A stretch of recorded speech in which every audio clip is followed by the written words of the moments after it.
everyone, and welcome to the August Weight of Freight podcast. My name is Mahua Chakravarty, and I'm the Asia Marine Fuels editor for August Media. The global shipping industry plays a vital role in keeping the world's economies connected. However, it is also facing a critical challenge, and that is decarbonization. And so today we are taking the time to better explore and understand the EU emissions trading systems, or better known as ETS.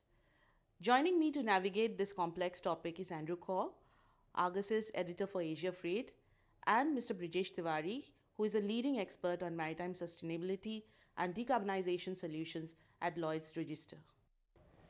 Thanks, Mahua. Thanks very much for that wonderful introduction. It's a pleasure to be here. Brijesh, thank you for taking the time as well. Before we kind of delve deeper, let's just briefly explain the ETS. In essence, it is the world's first carbon market for shipping, which entered into force 1st of January 2024. The goal, I guess, is to create a financial incentive for companies to reduce emissions. Initially, ship owners will purchase emission allowance for 40%, and this will increase to 70% in 2025 and 100% in 2026. So, Brijesh, now with that kind of fundamental understanding, can you elaborate a little bit more about ETS?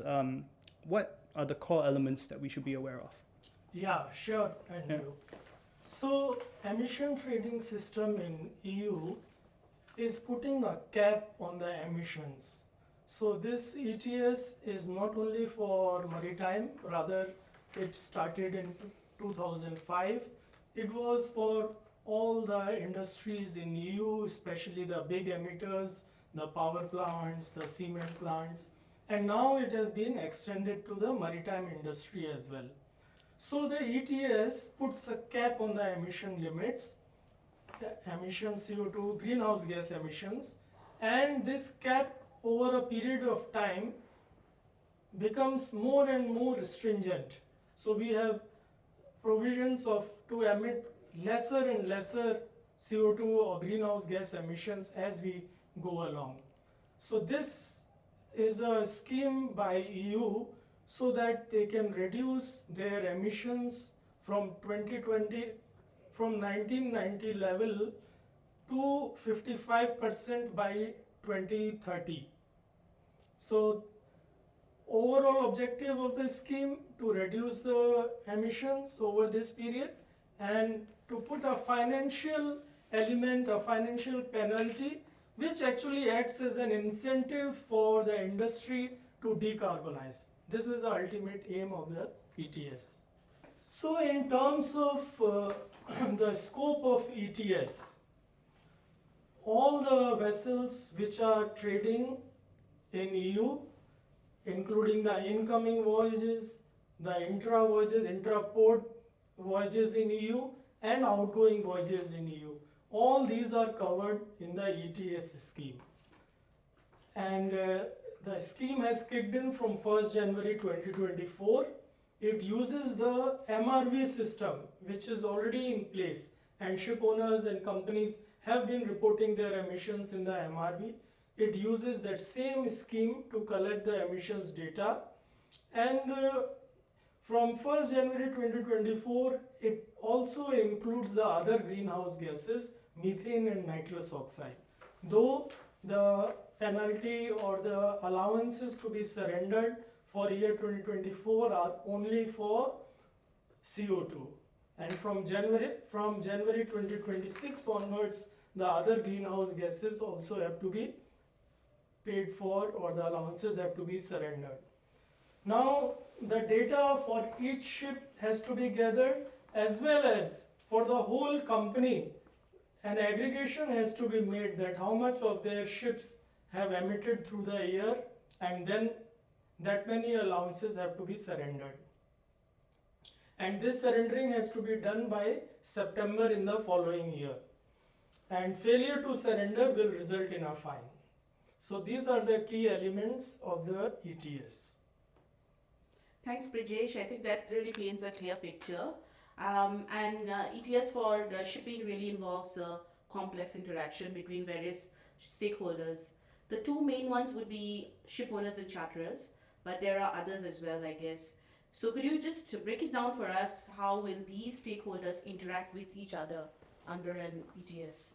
Yeah, sure, Mahua. So definitely, as you say, the ship owner or acting on his behalf, the ship manager, the ISM company, and the charterer. These are the key stakeholders. But besides that, actually the whole of maritime industry is affected. So first of all, the shipper whose cargo is being moved, the consignee or the consumer who is going to receive the goods, these are also affected financially, directly, as well as all the other stakeholders in the maritime industry involving, let us say, classification societies who are the verification agencies. Then even you have P&I club, because there can be P&I claims. Then the legal industry is also impacted. There are clauses and the legalities of who is going to bear the cost. All these are being worked out. BIMCO has come out with their 5 ETS clauses, which the industry has taken them and then adjusted them as per their own what suits them best. So I would say this ETS is actually cutting across everything, operational, technical, then legal, financial, all the elements are covered and people have to take care of ETS in their work, in their daily work. Okay, thanks very much for that, Brijesh. But I think what our viewers would probably appreciate is bringing this to life with a concrete example. So imagine a dry bulk ship owner, for example, operating a fleet of vessels. How might ETS impact their decision-making process? What are the specific strategies that they should be considering? Yeah, sure, Andrew. Yeah, this is quite relevant. So if we talk about a bulk carrier ship owner, his vessels may be on long time charter or on spot charter or bareboat charter. So, and then his ship may be given to a ship management company. So generally, all these, when the ship owner is dealing with all these entities, he will have some contracts. So for the ship management company, he will have a shipman contract. For the chartering, the charter party. So all these, he first of all, as a first step, he needs to make sure that he has proper provisions, clauses in their chartering. So this is the first part, I think, which is more or less now people know about it and they have taken care of it. But the next is, now the owner has to make sure that he gets compensated or he is able to collect the allowances for which actually is the cargo owner's basic need. He's fulfilling the cargo owner's need, and even in the ETS legislation, the polluter pays principle works. That means it's the company who is moving the goods, that is the company who has to pay. So the ship owner has to make sure he has collected the allowances, and then he has set arrangements with his ship management company that for the whole year the allowances are calculated, accounted for, whatever is due from whichever entity are received, and then at the end of the year he is in a position that he can surrender them to the in the union registry at the end of the year, or rather in the following September, in the union registry to their administering authority. So all this various elements the owner need to make sure. Okay, thanks, Brijesh. I think that's pretty fascinating in terms of perspective. But I guess with different ships, is there something that we should take note of? Will the impact of EU ETS be uniform across the different vessels? In other words, say for examples like tanker, dry bulk carriers, container ships, will they experience the same level of impact, or are there differences in how do you think each of these sectors will then adapt? Yeah, interesting question, Andrew. Definitely the trade for container liners and the trade for bulk carriers and oil tankers is quite different. Bulk carriers, oil tankers, you can put them in one category. They are either on spot or on a long-term charter and bringing cargo in bulk, while containerized liner trade is different. Another difference is usually the container ships will go faster, they consume a lot more fuel. So I saw in a study done by EU that the impact, the total financial implication for the liner industry, container ships, is much higher than tankers and bulk carriers. Basically because these vessels are consuming more fuel, and of course the number of container ships which are going into EU is higher, while tankers and bulk carriers, the movement and the fuel consumed is lower, so the ETS is also lower. Another difference is because the cargo is in bulk carriers and oil tankers, per unit of cargo the cost is very less. So you have an Aframax tanker carrying 100,000 tons of oil, the impact per liter of oil will be very low. For container ships and all, also for the bigger vessels, yes, if you are carrying, let's say, Nike shoes, per Nike shoe it will be only a few cents, but the cost, if you take what will be the cost to the company Nike as such, it will be higher because the fuel they're consuming is more. Right. So yeah, these are the differences between these two ship types. Okay. Thanks, Brijesh. I guess one interesting point to take away from that is, do you think then this will be prompting ship owners to get bigger vessels, or is the cost still pretty insignificant? Because if we look at, Argus actually does have a carbon cost assessment over on the freight publication, and we note that it's actually only about 1 to 10% currently of the freight costs. So like you said, it is pretty small, but given how costs are expected to move up in the later years, so do you think this will then move people over to larger ships? Yeah, so this has already happened actually. Now you have 22,000, 24,000 TEU, which has sort of reached the limit technically, especially in terms of the container terminal and the outreach of the gantry cranes. So we have sort of reached the limit. But of course, if you move larger volume or larger quantity of cargo, the unit cost will come down because the fuel consumed will be lower. So this is already in place, I would say. It's not a new thing. Not only because of ETS, it's just the general economies of scale which works. But then you also need feeder ships, you need smaller ships intra-EU. So those trades will continue. The RoPax ferry trade in EU, which is more of a local trade, not affect. We are in Asia and all, we don't not much aware, but they are also paying significant amount of ETS costs are applying to them. RoPax ferry in EU sector, that is also paying a lot. Okay, so I guess we don't expect the industry to change too much because of this. So say for example, for ship owners looking to kind of navigate ETS, what strategies can they implement to optimize their costs under the system? Are there any operational changes or technological considerations that they can make to see a difference? Say for example, like, changing of routings out of the EU. Could you maybe give us some examples? Yeah, definitely.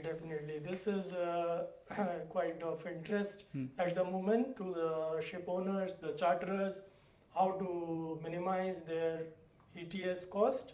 So yeah, one is we optimize the trading or the routing of the vessels. So we have just in time, we have the owners can strategically choose certain ports, because at the moment the transshipment port only 2 have been announced. So transshipment ports which are not counted as a port of call, and ETS will apply from the previous port. So besides these two transshipment ports, the vessel can call at some port nearby Europe, and then the cost of ETS will be from the incoming voyage from that port which is near to Europe, as compared to if she is coming from a very far off place like Singapore to EU. So that is one those kind of strategies. And some companies, they have realized that it's quite important that once, especially for oil tankers, bulk carriers, once they have discharged their cargo, where are they going to move the vessel next? So some vessel, let's say, may be going to dry dock. So some people may not be aware that this dry dock call is not a port of call. That means after the vessel has discharged her cargo, gone to a dry dock, and then go to pick up her next cargo. So this whole period will be called as an outgoing voyage, and all the fuel which will be consumed for this voyage, allowances have to be surrendered. So it's a big impact. So if people are not aware how they are going to place the vessel after EU, they can run into significant costs. So the movement of the vessel, optimizing of that, then just-in-time arrivals, weather routing, all these will help, as well as technological reasons, technological improvements like making the vessel more fuel efficient. This is at the moment, whatever we see, the amount of ETS applicable may not be sufficient to incentivize the owner to go for energy saving device retrofits. But then there are other schemes which are coming in, the Fuel EU Maritime, even the IMO market-based measure, midterm measures are coming in.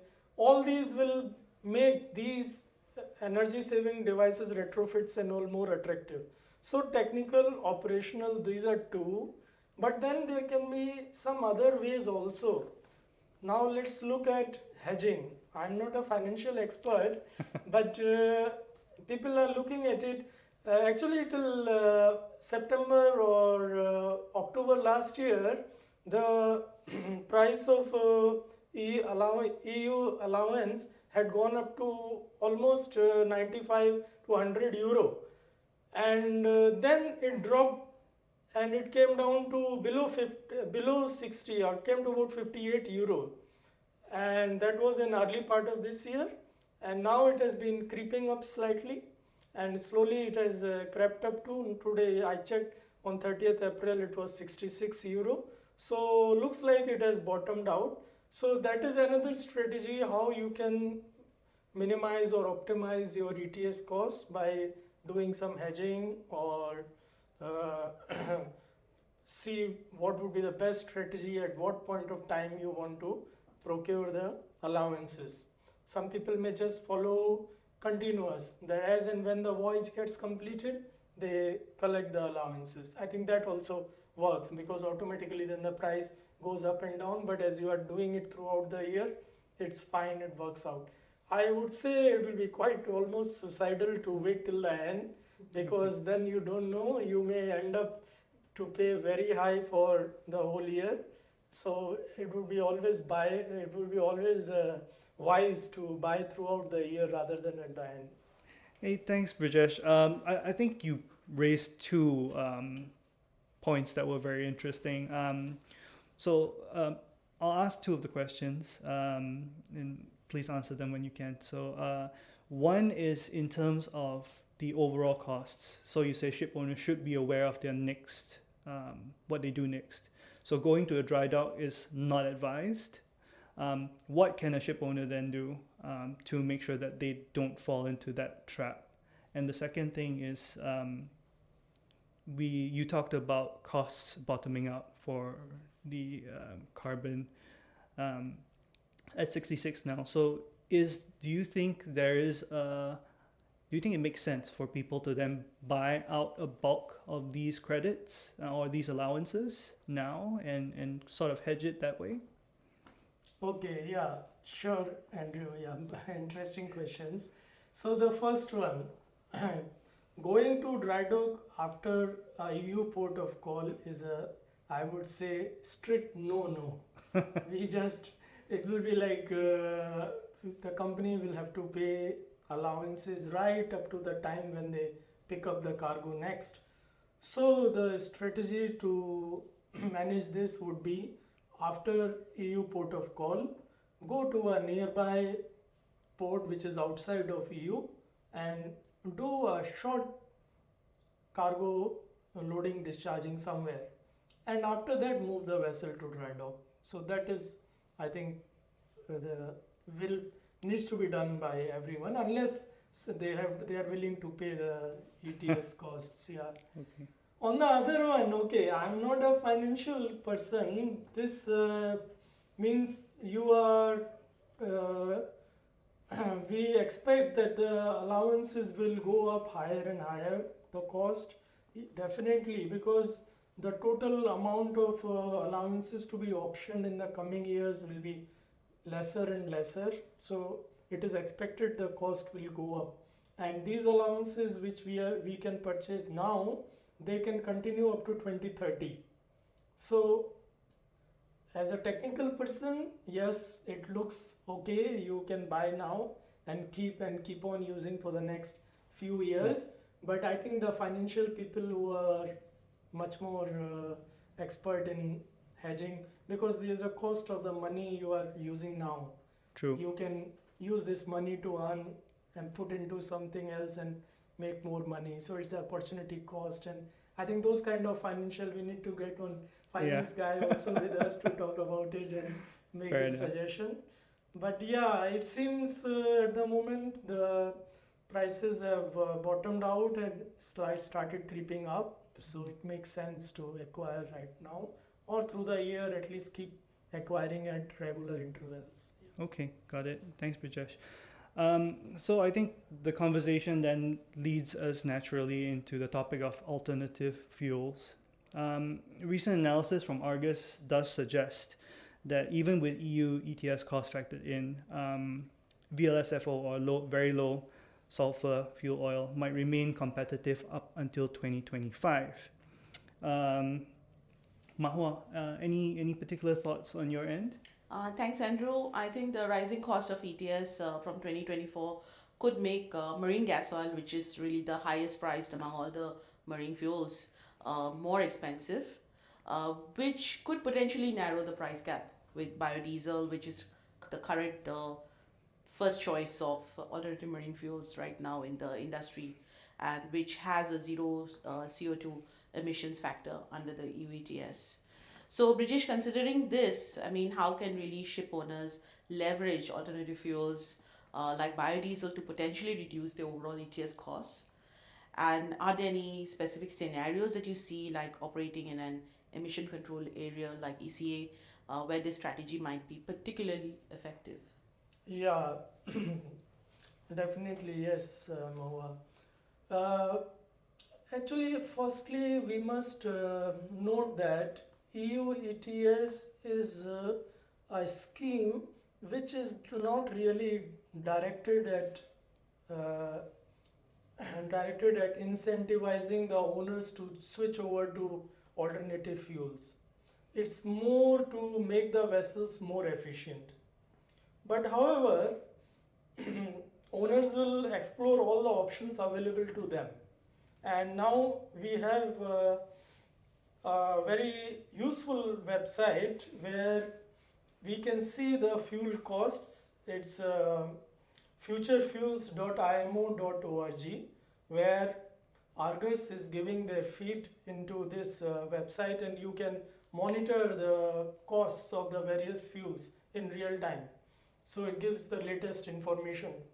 And we can see that, as you mentioned, biofuel cost is always at a premium to VLSFO and MGO, and it doesn't make financial sense to use biofuel instead of VLSFO, because VLSFO, even with the additional cost of ETS, still it will be lower than the cost of procuring biofuel. But if we are talking about consuming marine gas oil, which is more costly, then probably it will make some sense to use biofuel instead. So, and definitely now the ETS we are paying only 40% in this year. Next year we have 70%. From that point onwards, it will start making more and more sense. And then in 2026, 100%. Then we have in 2025 Fuel EU Maritime. So Fuel EU Maritime is the scheme which is directly aimed at making or forcing the industry to switch to alternative fuel. So of course it also kicks in at a lower level. In 2025 it is just 2%, from the reference line it has been brought down, but in 2030 it will be 6%. Once that happens, then it will be even more attractive to change to alternative fuel. Then we have IMO scheme also coming in from 2027. That will, so all these together will make it more interesting or attractive for owners to switch to alternative fuels. Thank you, Brijesh. I think taking a cue from what you just said about some of the market-based measures, because the current barrier that seems to be really the highest in the industry in terms of adoption of alternative fuels is the pricing. And that's a big gap that we see between fossil fuels and alternative fuels. So given the measures that IMO is right now taking towards encouraging market-based mechanisms, would you be able to share some elements of that and what it really implies for the industry? Sure, yeah. So the IMO midterm measures, they are being discussed in the IMO MEPC as well as their working group on the greenhouse gas emissions. So these two groups, it's continuously in process. Many proposals have been submitted. So this scheme, it has already been decided, should have a technical element as well as an economic element. So in terms of technical element, there could be some restriction that ships cannot emit so more than this level of greenhouse gas. And then the economic element will be that if you emit more than this, then some payment or penalty or fine will be imposed on the vessel. So these two will drive the switch to alternative fuel. But at the same time, because IMO is a global body and there are many small and developing countries where the impact of any of these schemes is much higher as compared to those countries which can easily absorb. So like if the cargo is coming to Europe and if it is costing a few cents more, your clothes or your shoes or even building materials, whatever it may be, if it costs a bit more, it doesn't impact so much in Europe. But there are many small developing countries, SIDC as we call them. So those SIDC small countries, developing countries, they are impacted in a big way because they are first of all depending everything on trade or freight from ship to reach them. So their living cost will go up. So IMO is doing a comprehensive impact assessment.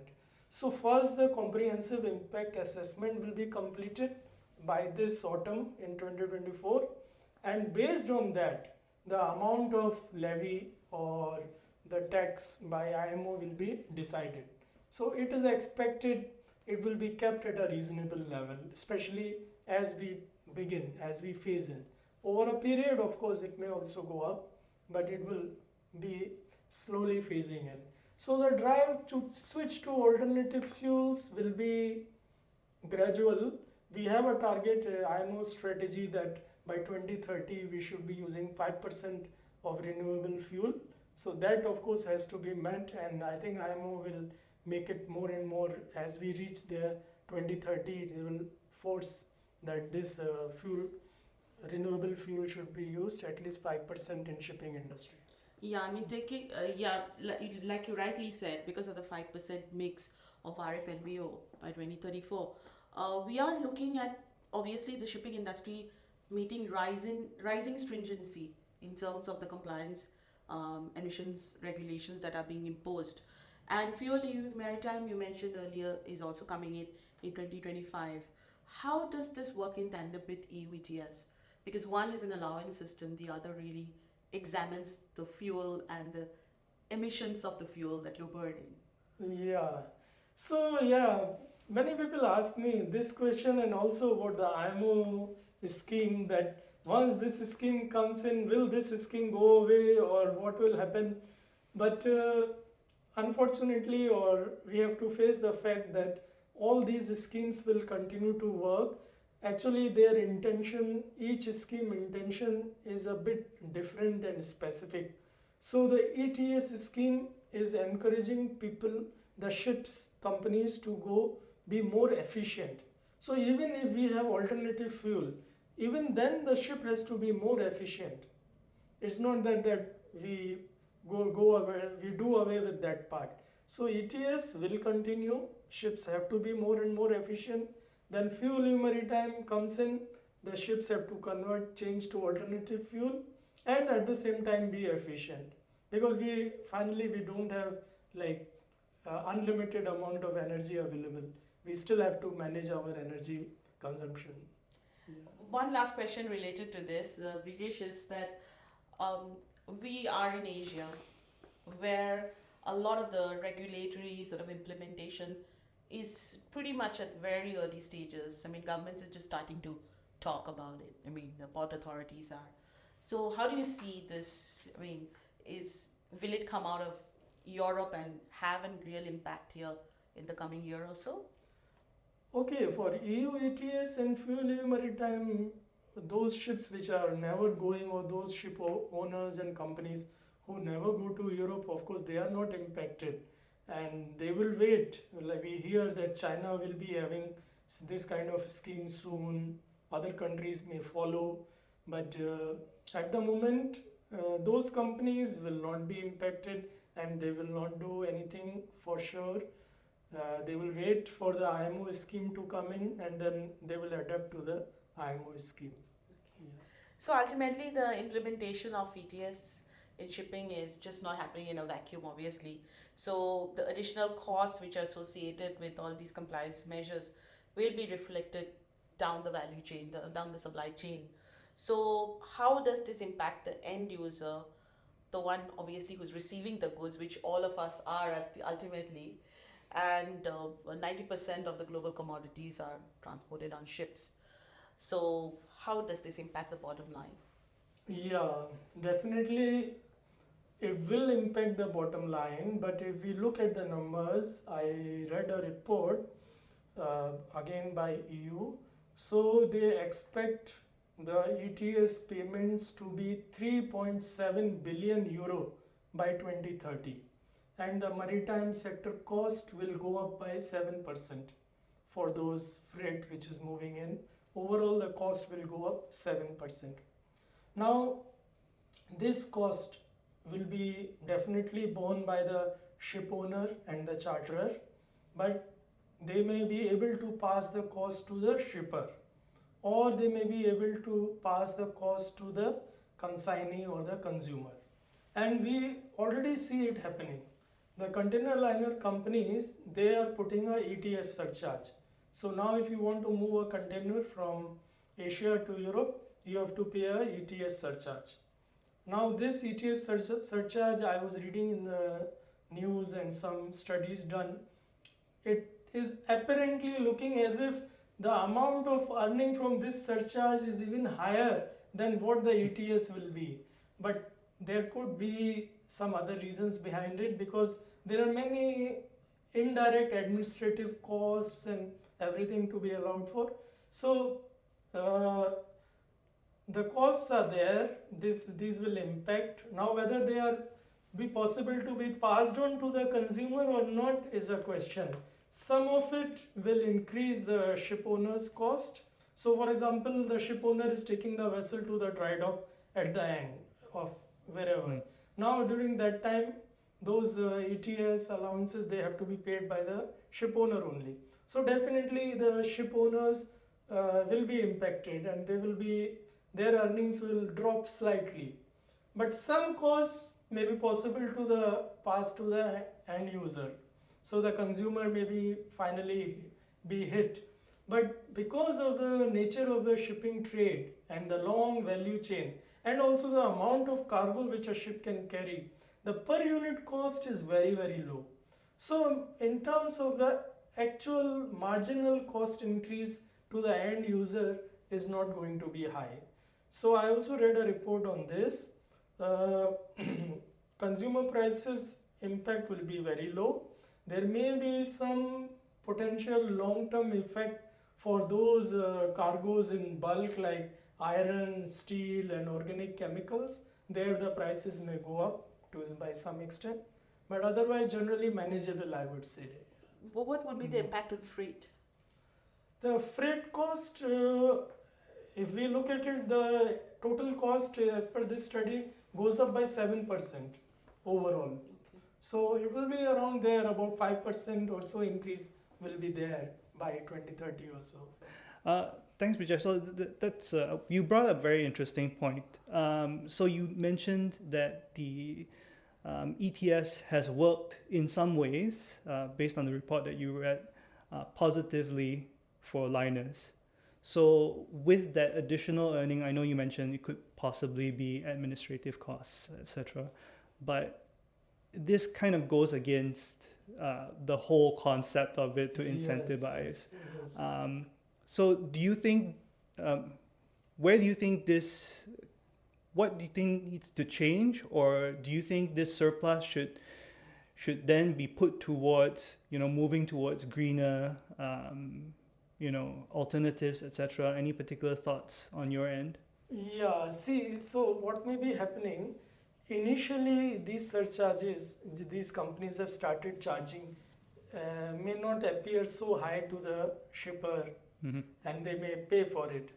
But after a while, when it becomes a bit more noticeable, then they will start comparing the companies, the different shipping companies, and they will start moving their goods through a company who is charging less surcharge. Then these companies, so it's a competitive market, and then these companies will be forced to manage their surcharge within certain limits, and that is possible only by making these ships more efficient. Okay. So I think it will have its intended effect for sure. Yeah. Okay. All right. So that wraps up another episode of Argus Weight of Freight. A very big thank you to Brijesh Tewari for his fantastic insights and the wonderful conversation. We truly appreciate your thoughts on how EU ETS will play a role in decarbonization and in the shipping industry. Head on over to the Argus Media website for details on our freight and marine fuel services. Our reports provide daily assessments and in-depth commentaries. For even more freight content, please feel free to visit our Argus Weight of Freight website. Until then, take care.